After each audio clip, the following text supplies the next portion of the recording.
This video features the best brawlers you need to be playing in July 2025. With the meta constantly shifting and the addition of more hypercharges, let's make a revised list of the best brawlers inside of Brawl Stars. Alright guys, the first brawler we're going to be talking about is going to be Jaeyoung. Now Jaeyoung's super is what makes him such a great support brawler. Jaeyoung's super lets him switch between work mode, which spawns slipstreams that boost movement speed, and party mode, which provides healing to nearby teammates. This gives him incredible versatility because he can help his team chase down enemies or retreat safely. This dual role mechanic makes Jaeyoung valuable in both aggressive pushes and defensive stands, especially in team-based ranked modes. Now everybody talks about how good Jaeyoung's super is, but let's be honest here, his main attacks are very solid as well. His main attack pierces through enemies, making it great for chip damage, controlling lanes, or charging up his super. His gadgets like Mood Swing instantly changes mode while healing and speeding up allies, enabling clutch plays and momentum shifts mid-fight. These tools let Jaeyoung adapt quickly to dynamic matchups, solidifying his role as a tactical and high-impact support brawler in ranked play.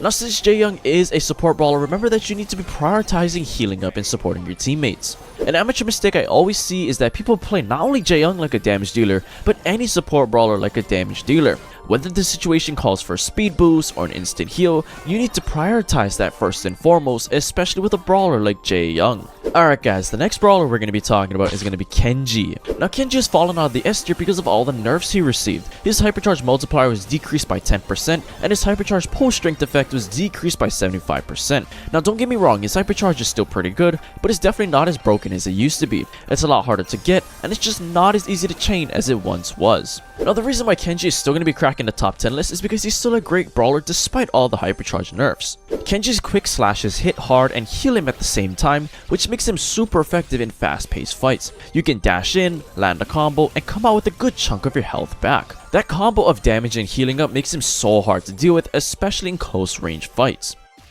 Now another thing about Kenji that's really good about him is his build, like his gadgets and star powers are both really good. His healing gadget gives him a second wind during fights, and his damage reduction star power makes him tankier when he's up close. It's a strong combo that lets you play aggressively without getting punished too easily. Whether you're holding a lane or making a push, Kenji's toolkit gives him a lot of value in ranked matches. Alright guys, the next brawler we're going to be talking about is going to be Charlie. Now Charlie is super meta now because her main attack range was increased. Supercell recently buffed Charlie's main attack range back to 9 tiles from 8.33, and this extension is a big deal. It lets her poke and pressure from mid-range without overexposing herself, which was one of her key weaknesses. The adjustment restores much of her former presence while keeping her balance, and now she dominates zoning while staying safe. Now without a doubt, throughout this entire time ever since Charlie was released, her super is definitely still one of the best aspects to her entire kit. Charlie's Cocoon super provides not just crowd control, but also protection because she can intercept enemy rushers like tanks or assassins from her team. Her Spider's gadget helps track down hiding enemies or protect against dangerous flankers. In modes with objective tanks or high mobility threats, she can cancel enemy supers, clear lanes, or lock down targets effectively. Now I did touch up on it a little bit earlier, but Charlie's spiders are still going to be great for creating pressure. Charlie's Spider's gadget sends out small spiders that chase enemies and force them to back off or waste ammo. Combined with her Pestilence hypercharge, which boosts her spider swarm and adds extra effects, she becomes incredibly annoying to deal with. The spiders can break up tight team formations, control choke points, and help push enemies off objectives, which will give your team better control of the map. Alright guys, the next brawler we're going to be talking about is going to be Gus. Now one of the reasons why Gus is so back is because of his new hypercharge Spooky Pop. Gus's hypercharge enhances his next super to not only give a shield, but also heal all nearby allies, making it incredibly impactful during tight team fights. This burst of healing combined with the shield can completely shift momentum, especially in modes like Brawl Ball or Knockout. It turns Gus from a passive support brawler into a fight-saving playmaker when timed right. Now even if you don't have Gus's hypercharge yet, don't worry because he's still going to be a really good brawler without it. Even without his hypercharge, Gus's super offers a strong flexible shield for himself or an ally, often absorbing just enough damage to win a duel or survive a push. It's great for protecting squishy teammates or diving in with confidence. When used well, it can stop enemy momentum right on a dime. Now of course, probably one of my favorite aspects of Gus's entire kit is going to be his gadget Cookie Popper. When activated, all spirits on the map explode, dealing 2240 damage to the enemies. This is such a great way to defeat enemies that are lower than 2240 health and when that ghost spawns next to them. As soon as you connect with your shot, you need to be spamming your gadget button so you instantly pop that ghost and defeat your target. Alright guys, the the next brawler we're going to be talking about is going to be Shade. Now the whole reason why Shade is cracking the top 10 list now is because of his brand new hypercharge, the Frightener. Shade's hypercharge enhances his main attack to deal maximum damage no matter where you hit the enemy, making it easier to control space and pin down enemies.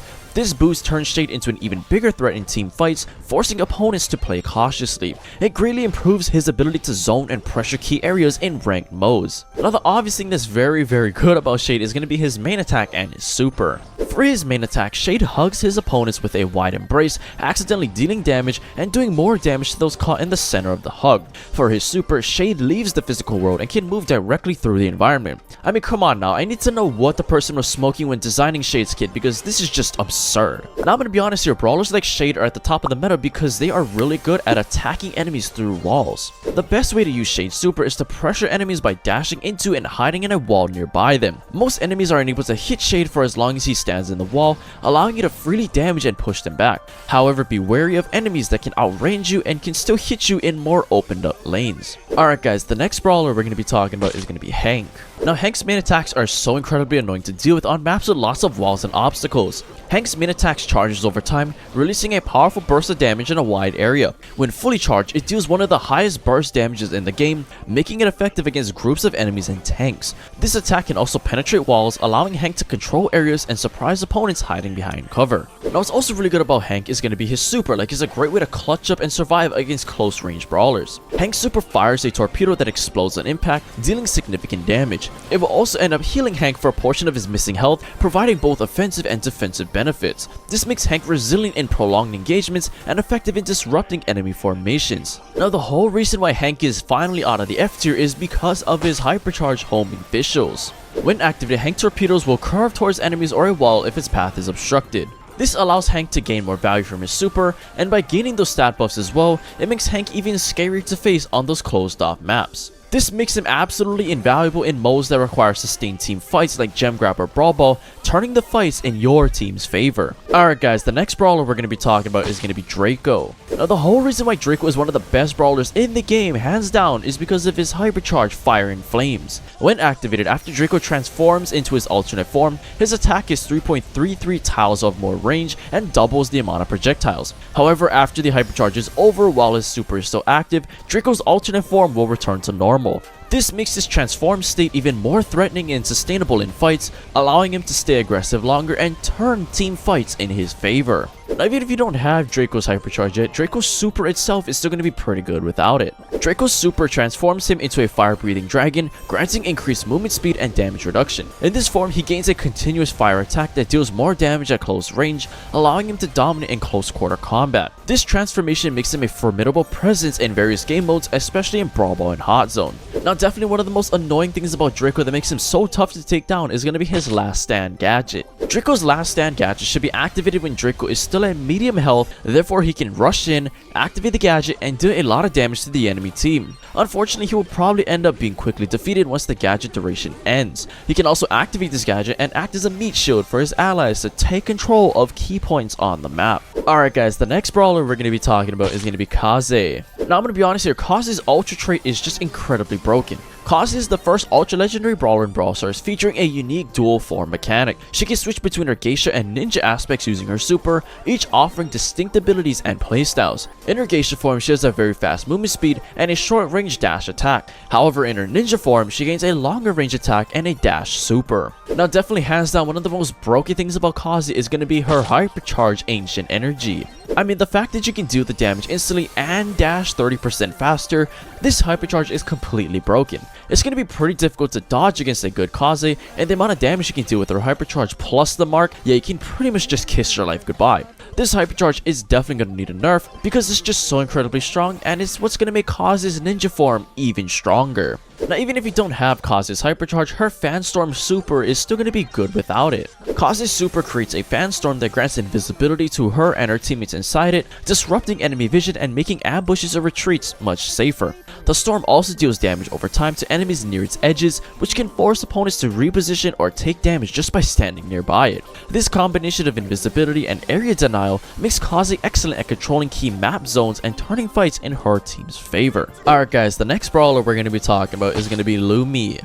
Now Lumi's main attacks are just so incredibly good. Lumi's main attacks involve throwing her morning stars, which can be recalled to deal additional damage. When both maces are used, she has one ammo slot and a yellow bar, allowing the maces to return, piercing enemies and dealing more damage than on the way out. This mechanic rewards good positioning and timing, enabling Lumi to maximize her damage output in various situations. Now everybody counted Lumi out, but something that definitely brought her back to the top of the meta is because of her brand new hypercharge drum solo. Lumi's hypercharge adds an extra explosive area on each side of the biggest explosion of her super.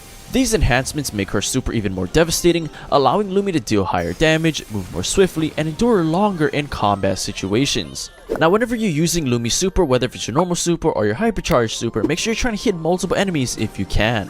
The huge radius of the explosion should make it relatively easy for you to hit more than one opponent if they are within range. Of course, your chances will be higher when targeting anybody with that third explosion because it's the biggest one. It will make your super more valuable and increase your super charge rate to be even faster. Alright guys, the next brawler we're going to be talking about is going to be Ali. Ali's definitely at her strongest whenever she is enraged, right? So you need to take advantage of that movement speed and attack range buff to try and either deal damage to charge your super, or better yet, to get a kill. I mean, the odds of you being enraged throughout the match is pretty high, so it really feels like a disadvantage when you aren't enraged. Now probably one of my favorite parts about Ali's kit is going to be combining her cold-blooded gadget with her super. Think about it, being able to activate your gadget and be enraged for almost the entire duration of your super is pretty disgusting. This way you won't have to rely and pray that there's a nearby enemy with less than 50% health, and you can go aggro on your own terms. So I would recommend saving your gadget every time you use your super to just make Ali even deadlier whenever she goes invisible. Well anyway guys, if you guys enjoyed that video, I highly recommend you guys go check out this video right here.